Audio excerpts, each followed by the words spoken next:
Hey guys, I'm going to show you how to get your colored Axon started. Um, it, I always liked making these. I think they're super fun, but what we can do is we can use our same view from our last video. If you watched the black and white Axon video, and if you haven't, you need to go watch that. It's really important. I go over a lot of content, but really we just want our line work. And so I'm going to turn the hatch off. And I'm actually also going to turn off our hidden lines um, because we don't necessarily need that for what we're going to do with this. But I can just get out of that command, grab this line work, file, export selected, and we can work our way to whatever file you're working in, right? And we're going to go to Adobe Illustrator, change it from Rhino 7 to Adobe Illustrator. I'm just going to name this Colored Axon.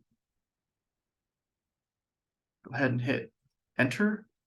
And we're currently working in something that is scaleless, meaning it doesn't have a particular scale assigned to it. But if you are doing something that has an exact scale, like it has to be an eighth of an inch drawing, or like 1 foot equals 1/4 inch, something like that, you can export specific scales. But we're just gonna not really mess with that today. So we're gonna export that, and then I'm going to go to my file explorer where this has been put in, and we're gonna open the colored Axon, and it is gonna just start you out in Illustrator. And so the first thing we're going to do is we're going to go to our properties, changes from points to inches, and then we're going to hit edit artboards, and we're going to change this to be 18, tab 18. Hit enter. Go ahead and hit enter again. Hit OK. You can escape. And there you go. Then we can highlight all our lines and just kind of drag it on here. If you hold control and hit plus and minus, that's how you zoom in and out in Illustrator. Now, if you just grab this corner and start to drag it, it's going to distort your dimensions. So what you want to do is hold shift and it will keep your dimensions the way that we have it. And it looks like our line weights are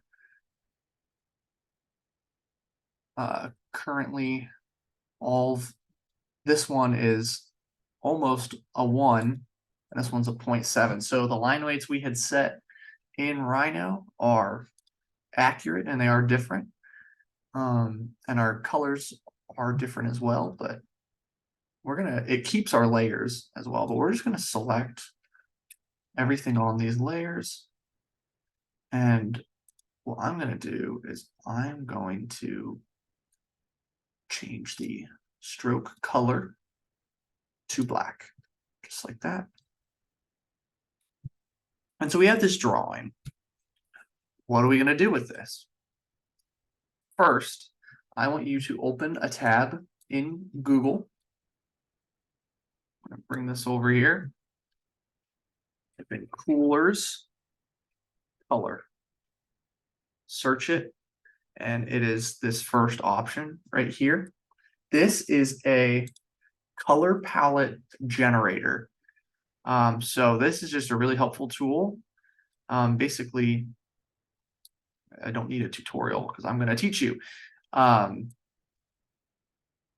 It just randomly generates colors. And what you can do is, let's say you don't like this color, or if you only want 4 colors, if you hit Control Z, what it does, or spacebar, it basically just cycles through random color palettes. And this is just a really great little tool that you can use to generate fun color palettes. Like I actually kind of really like this one, but let's say I wanted to keep this color but not the other ones, it will generate new colors around the color that you have selected. This looks kind of like the Irish flag, I think. Or maybe Italian, I don't know. But let's just scope out some color palettes. This one could be interesting.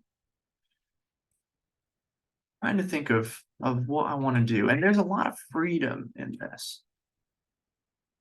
But there's different types of colors. You can do different shades of the same thing, and this is generated through a lot of color theory that this website goes to great lengths to tell you. But these are the color codes that this just would like copy it to.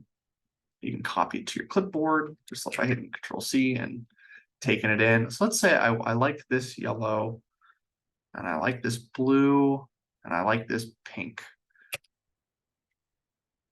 Honestly, I think this is great.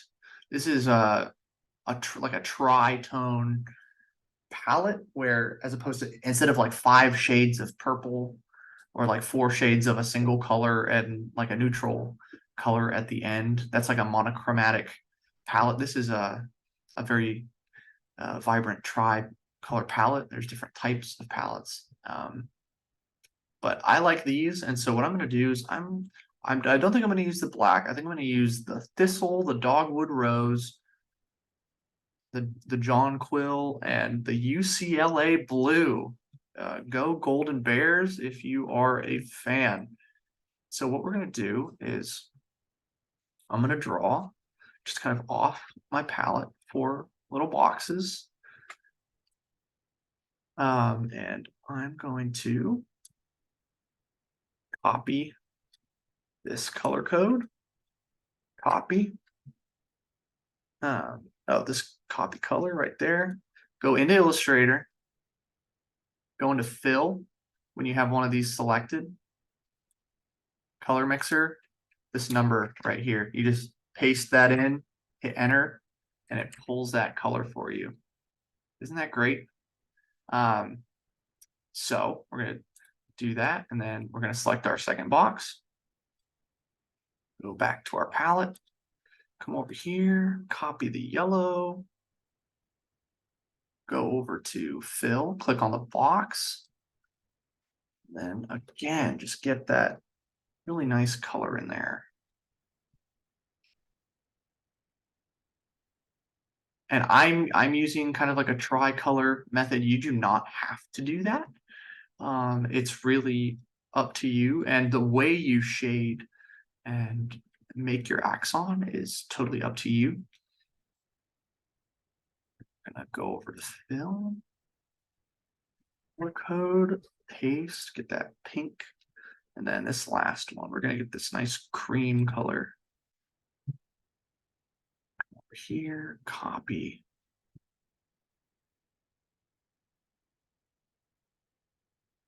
Fill, paste, enter. There we go.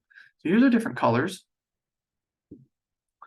What we're going to do also is we're going to draw a box around the edge of our artboard, and we're going to set this box to be blank.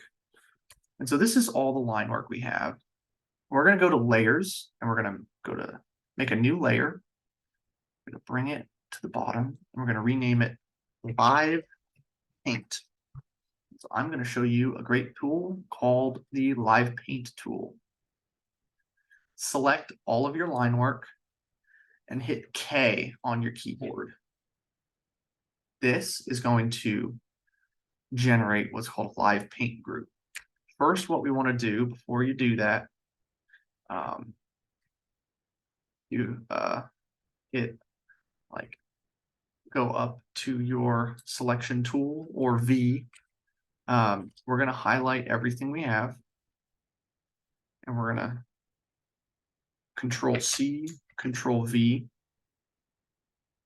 Actually, we're going to undo that. We're going to Control C, and then we're going to go to our new layer, edit, paste in place. And so this new layer has a copy of everything, and we're going to turn off our original layers. We're going to keep them, but we're going to turn them off for now and lock them. And so this is all in one layer now. Now you hit K, because you can't undo a live paint. You can't edit a live paint once it's happened. So copy your line work.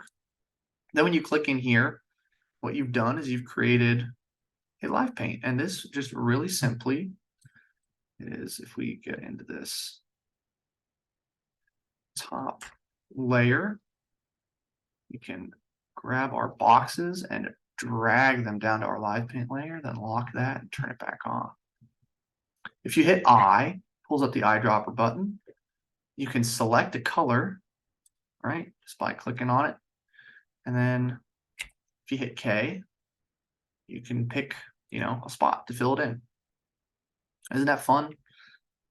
So I kind of like that as the background, actually. So let's start with blue. And there's a few different ways to do this. It's really just up to how you want to represent your project. And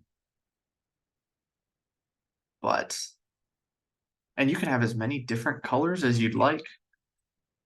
And you can live paint this, let's say these, and then this is a pretty popular method of coloring something where you take the three axes and make each axis a color.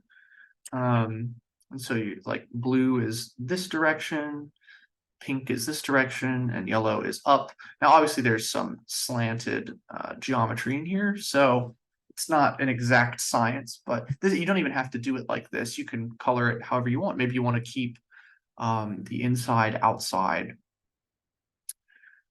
denotation that we've been doing in our Rhino file, and that what your physical model is going to be is like painted black and white based on what was originally interior and exterior. You could represent that in this Axon. You could just willy-nilly start to really just color it however you want. I recommend that there is some sort of rhyme or reason to it. Maybe you want just each individual shape to be a different color. So you could think like, oh, this is going to be a blue thing. This down here is going to be a blue box.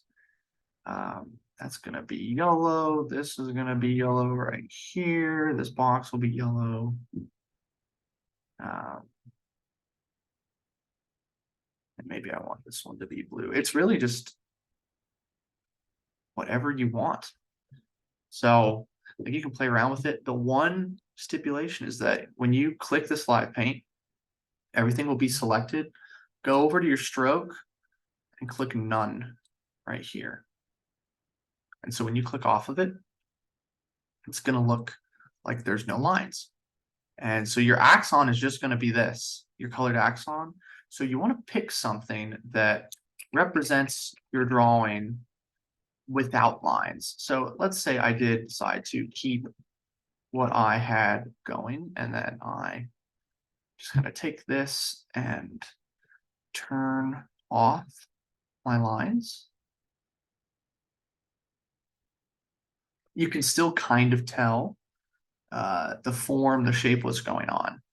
And it might work better maybe if yellow was on this face and pink was on the top. Like I can play around with that and try it. That's the beauty of this. You can just kind of test stuff. So I am going to change that because I saw some of these yellows kind of blended in with the background a little. Grab that, make our front faces yellow, and then hit V, select our live paint, stroke, turn it on. Yeah, I think that is really nice.